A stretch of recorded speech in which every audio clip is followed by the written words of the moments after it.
तो एपिसोड की शुरुआत में दोपहर को समंदर में पायरेट्स की शिप दिखाई जाती है और यहाँ पे हमें दिखता है कि एपिसोड का नाम होता है ओरेवा रूफी काइजोकू ओ नी नारू ओतोकोदा, यानी कि I am Luffy the man who will become the pirate king.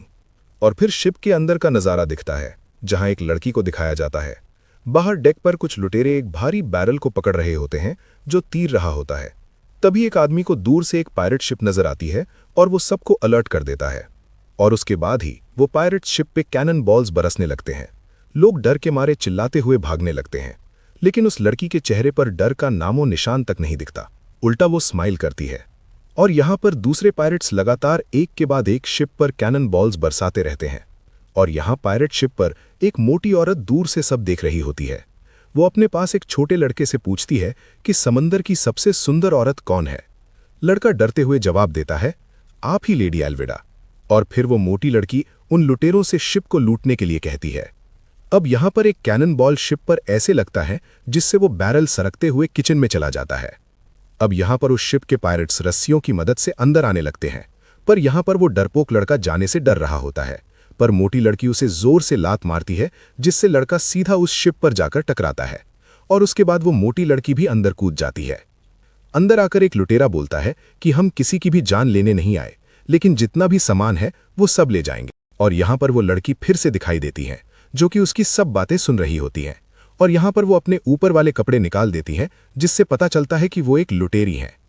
अब यहाँ पर वो डरपोक लड़का छिपने के लिए किचन रूम में आ जाता है जहाँ पर वो बैरल पड़ा हुआ था। और यहाँ हम देखते हैं कि वो लड़की भी रस्सी से लटक कर शिप में आ जाती है और वो मोटी लड़की के बेस में जाने लगती है। पर यहाँ पर उसे एक लुटेरा देख लेता है जिससे वो अपने ही स्टाइल में निपट लेती है। अब वो डरपोक लड़का उस बैरल को सरकाकर बाहर की तरफ ले जाने लगता है। तभी कुछ लुटेरे वहां पर आ जाते हैं और उसे देखकर उसे पंच मारकर खोलने जा रहा होता है।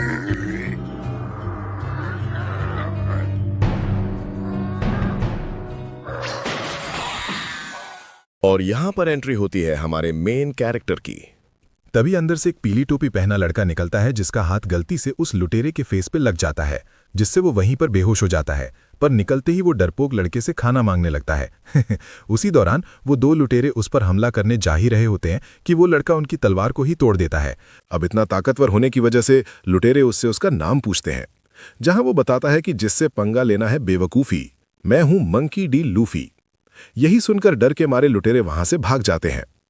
अब वो डरपोक लड़का लूफी को वहां से भाग जाने के लिए कहता है, पर लूफी कहता है कि मैं किसी से नहीं डरता, मुझे भूख लगी है। और ऐसा बोलकर लूफी चलकर एक रूम में घुसता है जहां पर बहुत सारा खाना होता है और लूफी वो सब खाना खाने लगता है। उसी दौरान वो डरपोक लड़का अपना नाम को भी बताता है और उसके पंच की तारीफ करता है। लूफी उससे बताता है कि उसे बोट की जरूरत है क्योंकि उसकी बोट एक पानी के बवंडर में डूब गई और साथ में सारा सामान भी डूब गया। कोबी बताता है कि 2 साल पहले जब वो मछली पकड़ रहा था, उसी दौरान वो मछली पकड़ते हुए किसी अनजान बोट पर चढ़ जाता है जिससे मछली पकड़ना आसान था। पर तभी उसे पता चलता है कि जिस बोट पर वो चढ़ा है वो एक पायरेट्स की उतरी हुई बोट है और तब से वो उसकी जान के बदले में वो यहां पर फंसा हुआ है।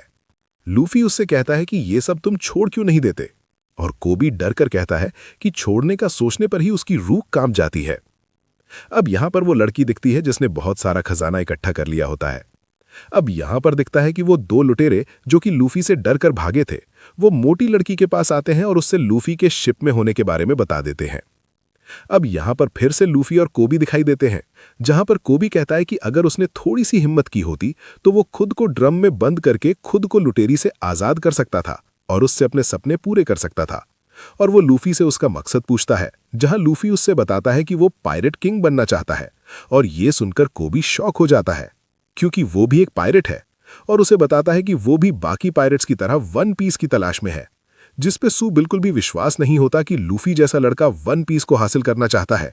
और लूफी उससे जोर से सर पर पंच मारकर बोलता है कि वो पायरेट किंग बन सकता है या नहीं वो तो मुझे नहीं पता, पर मैं पायरेट किंग बनना चाहता हूं। और सालों पहले मैंने तय कर लिया था कि समंदर में सिर्फ एक ही पायरेट होगा और उसके लिए अगर वो लड़ते हुए मर भी गया तो उसे कोई गम नहीं। ये सब सुनकर कोबी के मन में जोश आता है और वो अपने मरीन बनने के सपने के बारे में लूफी को बताता है। और इसी बीच वो मोटी लड़की छत तोड़कर अंदर आ जाती है और लूफी को देखने लगती है और बोलती है, मेरे ख्याल से तुम जोरो नहीं हो। और दोबारा वही सवाल लूफी से पूछती है कि इस समंदर में सबसे खूबसूरत कौन है। पर लूफी कोबी से पूछता है, क्या तुम इस मोटी की बात कर रहे थे? ये सुनकर लुटेरे भी हैरान हो जाते हैं। अब ये सुनकर मोटी गुस्सा हो जाती है और लूफी पर अपने आयरन मेस से लूफी पर वार करती है, लेकिन लूफी उछलकर बच जाता है और कोबी को लेकर शिप के ऊपर आ जाता है। और ऊपर लुटेरे होते हैं जो उस पे हमला करने लगते हैं। उसमें से एक को तो वो गिरा देता है, लेकिन पीछे और भी लुटेरे थे, जिससे डरकर लूफी भागने लगता है। पर उसका हाथ रबर की तरह पिलर पर ही रह जाता है, जिससे उसका हाथ खिंचकर लंबा हो जाता है। और यहाँ पर हमें पता चलता है कि वो बस डरने का नाटक कर रहा था और बोलता है, अच्छा उल्लू बनाया। और वो अपना हाथ छोड़ता है और तेजी से उनको गोम गोम रॉकेट स्टाइल पंच मारकर सबको एक साथ गिरा देता है। और ये सब देखकर मोटी लड़की और कोबी दोनों हैरान हो जाते हैं और कोबी को पूछता है कि आखिर तुम हो कौन, और लूफी बताता है कि वो रबर का बना है। मोटी लड़की बोलती है, तो तुमने डेविल फ्रूट खाया है? और लूफी बोलता है, सारे नहीं, बस एक, वो गोम गोम वाला। और इसी बीच हमें दिखता है कि वो ऑरेंज बालों वाली लड़की जो कि चोर होती है, वो सारा खजाना चोरी करके भाग रही होती है। मोटी लड़की लूफी को कहने लगती है कि अगर दोनों पायरेट है और दोनों साथ में नहीं है, मतलब दोनों दुश्मन हुए हैं ना। इसी बीच कोबी लूफी से धीरे आवाज में यहां से जाने के लिए कहता है, लेकिन कोबी को लूफी की बोली हुई बात याद आती है कि पायरेट बनते वक्त अगर वो मरने से भी नहीं डरे। इस बात को याद कर कर कोबी को फिर से जोश आ जाता है और वो मोटी लड़की को मुंह पे ही बोल देता है कि इस समंदर की सबसे बदसूरत चीज सिर्फ तुम हो। ये सुनकर सभी लुटेरों के होश उड़ जाते हैं और लूफी जोर से हंसने लगता है। कोबी दोबारा बोलता है कि वो जा रहा है और वो मरीन्स ज्वाइन करेगा और उसके जैसे भद्दे पायरेट्स को पकड़ेगा। वो ऐसा बार बार बोलता है और मोटी लड़की और भी गुस्सा हो जाती है और आयरन मेस से लड़के पर वार करती है, लेकिन लूफी बीच में आ जाता है और सब कुछ पल के लिए शांत हो जाता है। और लूफी बोलता है, इससे कुछ नहीं होगा क्योंकि मैं रबर हूं। और ऐसा बोलकर वो मोटी लड़की को मारकर अपना हाथ लंबा करता है और फिर छोड़कर सीधा मोटी लड़की के पेट में पंच मारता है। और ये पंच इतना जोर से मारा कि मोटी शिप से दूर जाकर पानी में लुटेरे के ऊपर मुंह पर गिरती है। और लूफी लुटेरों से कोबी के लिए बोट का जुगाड़ करने को कहता है और बोलता है, अब कोबी उनकी शिप छोड़कर मरीन्स ज्वाइन करेगा, रोक सकते हो तो रोक लो। लुटेरे लूफी की बात मान लेते हैं और कोबी लूफी से थैंक यू बोलता है। और उसके बाद शिप के आसपास कैनन बॉल्स गिरने लगती हैं, जिससे पूरी शिप हिल जाती है। और फिर वो देखते हैं कि मरीन्स की बोट आ चुकी होती है। अब लूफी कोबी के मरीन्स के पास जाने को बोलकर शिप से उतर जाता है, पर कोबी कहता है कि अगर वो इस वक्त मरीन्स के पास जाएगा तो वो उसे लुटेरा समझकर पकड़ लेंगे। और यहाँ पर वो लड़की अपना खजाना लेकर भागने की तैयारी कर रही होती है और उसके साथ लूफी भी पानी में बोट लेकर उतर जाता है। और यहाँ पर ये दोनों एक दूसरे को पहली बार देखते हैं।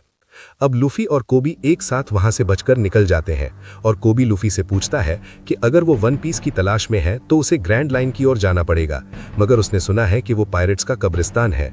लूफी बोलता है कि इसलिए उसे कुछ और साथियों की जरूरत है और लूफी कोबी से पायरेट हंटर के बारे में पूछता है, जिसका नाम कोबी जोरो बताता है।